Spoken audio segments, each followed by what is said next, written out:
Hello, today we're going to discuss Tesla's battery day and the new potential cell that they are releasing, and I'll be making a mock-up based off of those images that supposedly were leaked.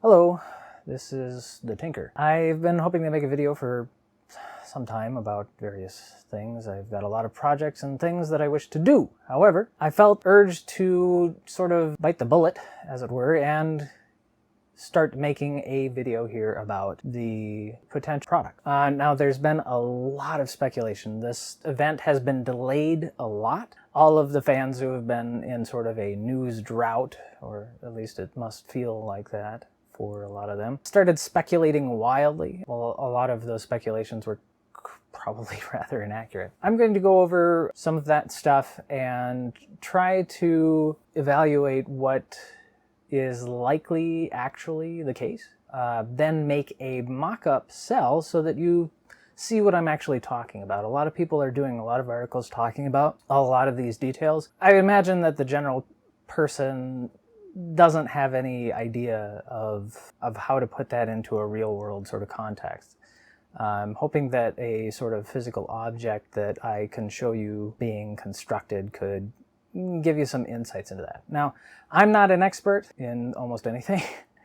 I'm just a guy in his garage. And perhaps point out some of the confusing parts that a lot of people in the media never really corrected well. Because I'm sure as you Google search, you will find all kinds of random information linking to articles like this that have potentially a very misleading title, because official statements have come out contradicting it very specifically. Yet they refuse to actually correct the title or put an update or put a link to a new article that they put out that actually says, hey, this is the newest we know and our other stuff was wrong.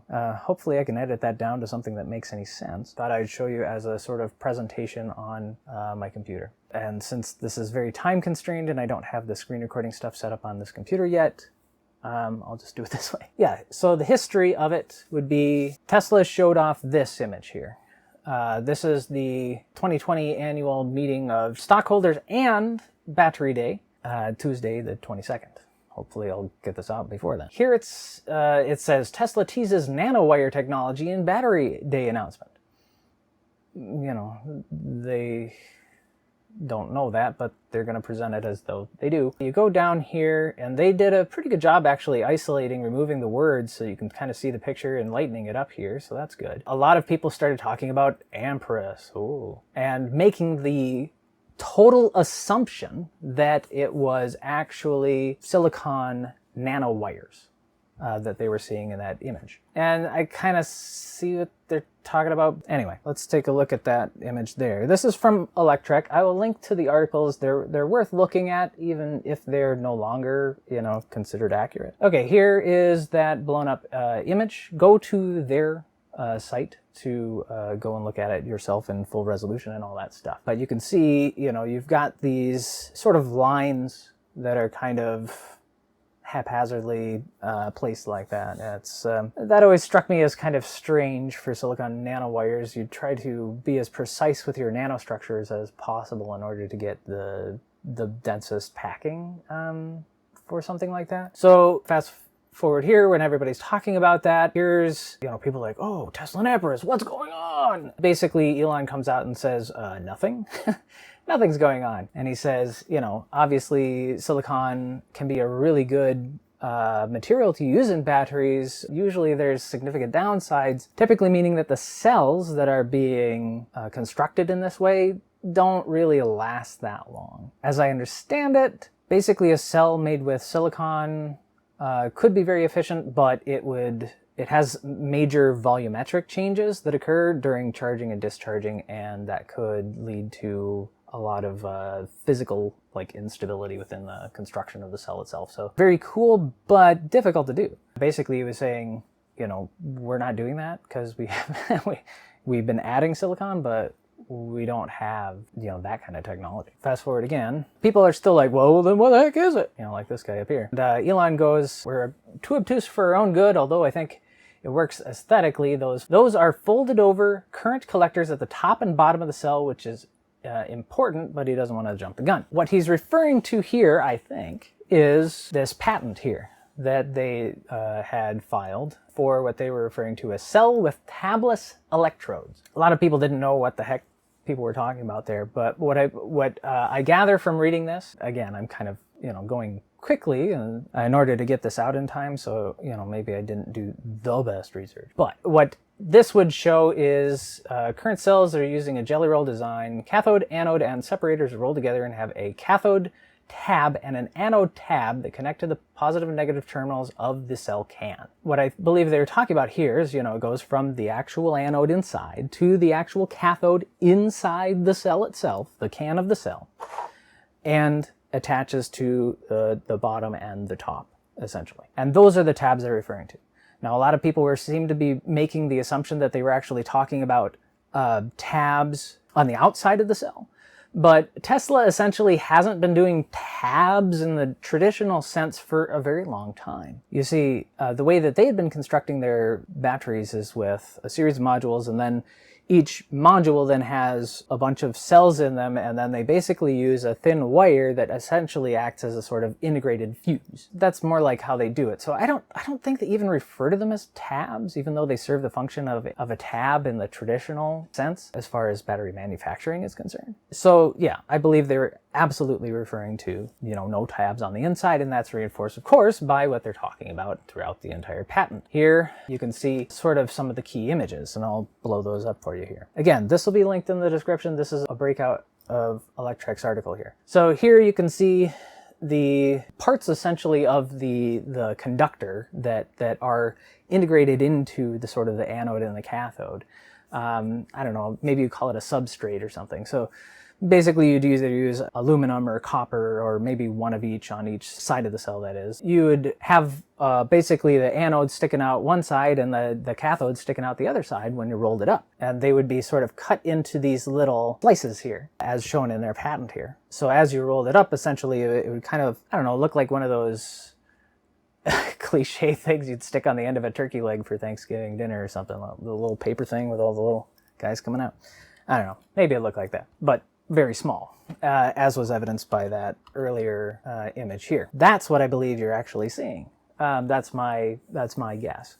Now, can I say that, this is absolutely 100% what they're doing? No, because I'm actually honest. Fast forward here to the new cell. What you're seeing here is what they are claiming is, or what they are saying is, first look at Tesla's new battery cell produced in-house with Roadrunner. Do we have any way of knowing this is true? No. Essentially, they say that they have an unnamed source that sent them these pictures, and they believe they're authentic, and it was confirmed by another completely unnamed source. So, what's not to believe? Who knows? It could absolutely be correct and totally authentic. I have no idea. But we're going to roll with it as far as speculation, because that'll be what makes it interesting. There's a lot of reasons why to go to a larger cell, and a lot of reasons why they hadn't so far. But some of these things, like the tabless electrode, actually allow you to get away with larger cells and also potentially have you closer to what would be mathematically the ideal ratio for the height versus the diameter of a cylindrical cell, which is actually the diameter equaling the height, as far as I can gather. The reasons why you typically see a cell that was longer than that. This is an 18650 here, where it's 18 millimeters sort of by 65 millimeters long, approximately, is that there's a number of things that go into there that are practical reasons that prevent it from being very easy to actually make a more squat or stout cell. Now here's one though. This is a 26650. It's actually quite a bit bigger in diameter than the 18650, but it's the same length. And that gets closer to that sort of ratio. I don't necessarily think we're going to find one that's exactly that kind of ratio. Again, there's like realistic, practical reasons why that's not the case. Some of them being heat dissipation. When you have a wider cell, it becomes more difficult to dissipate the heat, particularly when you're getting the majority of your heat dissipation from the cylindrical sides of the cell, like they had been doing traditionally within like Tesla's battery packs. where you basically snake some kind of coolant stuff between the cells, so they're getting cooling from the sides, but maybe not quite as much from the top and bottom. You can address the top and bottom cooling separately, and that can work. It's difficult to say, where the practical limits are there. Another reason is mechanical strength. These curved sides are quite strong, very resistant to compressive forces. The top being completely flat is not very strong. That's why pressure vessels like scuba tanks or other compressed air tanks or something like that always have a dome at each end instead of just a flat thing. But for practical reasons, they want to have it relatively flat, because otherwise you'd have a lot of wasted space on the top and the bottom, and it would be difficult to potentially drain it mechanically within the assembly. So for those reasons, again, you kind of want to limit the amount of top flat surface area, because that would be pretty easy to buckle in and out potentially under various stresses. The other reason would be potentially having less wasted space, depending on the sorts of things that you need to fit inside the cell, like potentially these vents here, these safety vents there at the top of the cell. Hopefully the camera focused on that. Those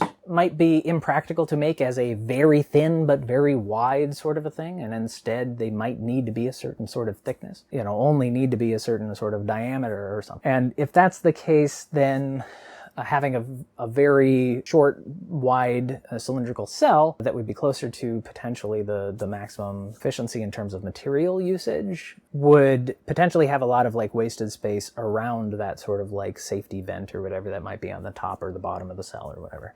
Those are just a few thoughts. There's other reasons, a lot of them pertaining to, additional material necessary to make it, rigid on the top and the bottom or whatever. But so generally what I think you see is, as people figure it out more, they'll be able to actually get kind of closer to that diameter equaling height sort of ideal, but probably never get exactly there because of rational, practical reasons. This is the cell that they propose is the new cell. As you go down here, I'll just show you a couple pictures here. Just go to the Electrek article if you want to see these original pictures. That is basically what we're potentially looking at. And so my idea right now is to essentially create a new mock-up based off of this kind of dimension. I'm going to try and make it out maybe colored paper or something, and then try to sort of build it in a way where I can actually show how having those tabless electrodes just being able to be constructed the way it is and sandwiched in there could be a lot better than having to weld both anode, cathode, and top and bottom. When I learned about cell construction, traditionally they'd have a jelly roll like this. This represents multiple layers, the anode, the cathode, and the separator. And then you would roll it up something like this, but they would have attached tabs, welding here and, somewhere in there. Those would then be attached to an end cap or something, and then they'd stick it in the cell and put the cap on. I always thought, that's a pretty big vulnerability, pretty big downside to that way of doing it. You have a limit in the sort of current that you can realistically pass through those tabs. The solution would be then to get rid of those tabs and just conduct directly from the current collectors or those metallic substrates or whatever directly to the can itself, the top and the bottom of the can, something like that. That could be done by just basically going like this. Now they'd be overlapping in such a way where the anode would come out on one side and the cathode would come out on the other side, and you'd have your positive and negative. But the downside there is you have to have essentially a very reliable connection. Now these are subject to various thermal stresses and potential volumetric changes and things as you discharge them, as they heat up, as they cool down. And so it can be kind of difficult to make sure that you're always constantly in the same quality of connection. One way to do that would be to, put it in some kind of compression from the outside, supposedly. So you'd have like this, but then you'd sort of have to have movable parts on the outside of the cell, like gaskets or something like that. And that could be, I don't know, potentially dangerous even. So the other solution is then to make the actual thing compressible here so that when this squishes down, it will be able to expand and contract and move around and be vibrated and whatever, and it will actually maintain that solid connection. Now, the solid, reliable connection is probably why they haven't done, like a tabless electrode style cell before. So you have to figure out a way to do the reliable mechanical connection between the outside and the inside. And I think this sort of feathering, I guess, if you can kind of see here, this is something I did earlier, where it's basically a bunch of these layers, like this would be like a cross section of the cutout there, and you'd have all these little things. And so when this would be like the top of the cell, you can see it can kind of bend. It kind of acts like little leaf springs in there. That's what I'm kind of suspecting that works like. And so I'm going to try and replicate that here. So I've got another roll of the same exact length here that I'll be rolling up. It's just a piece of printer paper that I cut in half and then taped together to get a longer thing, so it would hopefully demonstrate better. But I'm just going to roll this up like so. Then I'm going to take my scissors and I'm going to cut through there. Let's just do this. Go through here. I don't know exactly how far I should cut. Another kind of funky thing about this is maybe they did decide to do some things a little bit differently than traditional stuff too, with like the safety equipment I was referring to earlier, like the vents or whatever that they put on the top of these cells, like this piece here. I don't know if you can see it. Components like that could potentially get sort of in the way of these springs working out. Okay, so there I completed all of these little feathered pieces here, these cuts out, and now I'm just going to stick this in here. Okay, so hopefully you can kind of see that. They would sort of tend to fold a certain way, and those funky shapes that they showed on the ends, like the bottom of the cell can or the cap that they would put on it, those would have like kind of guides that would help these bend the way that they want them to, and keep it from sliding from side to side or something. Well, that was... All right. Now I've got that inside of here. So the idea would be here, you could put this down, and then you could put this cap on. If I can get all these sort of pointed the right direction, even if I don't, I mean, you get the idea. You can maybe see that these all kind of fold down. And now I can get it fully compressed in there, and this will be pressing on the top and the bottom of the cell. You can kind of see here, hopefully. You lift it up like this. So even if there's like thermal expansion and contraction or volumetric changes due to, the lithium ions moving around or whatever, it will still maintain a solid connection with the top and the bottom. See if you can see that nicely there. So I think that basically shows the general concept that I think they're going to be using. Kind of a guess of mine, but I think that it might be right. Thank you for watching.